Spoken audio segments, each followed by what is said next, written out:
বলা হয় একটি দেশকে 3 শ্রেণীর লোক লিডিং দেয়: চিকিৎসক, রাজনীতিবিদ এবং শিক্ষক। দুর্ভাগ্য আমাদের এই 3 শ্রেণী করাপ্টেড হয়ে গিয়েছে। গ্রাম বাংলায় যে ছেলেটা দুষ্ট ছিল এবং যাকে দ্বারা কিছু হবে না, আর গরিব পরিবারের ছেলে মেয়েকে মাদ্রাসায় দেওয়া হতো।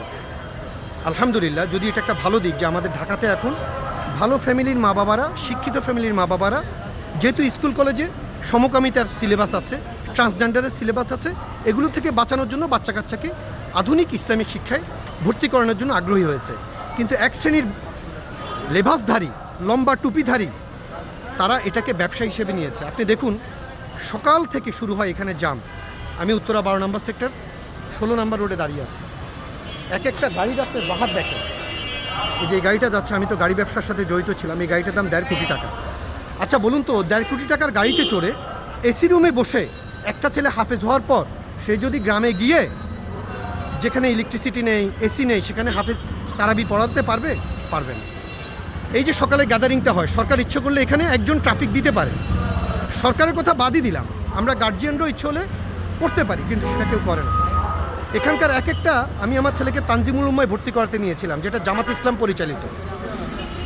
50,000 টাকা সেশন ফি, অথচ আমার মেয়ে ন্যাশনাল আইডিয়ালে পড়ে 10,000 টাকা সেশন ফি।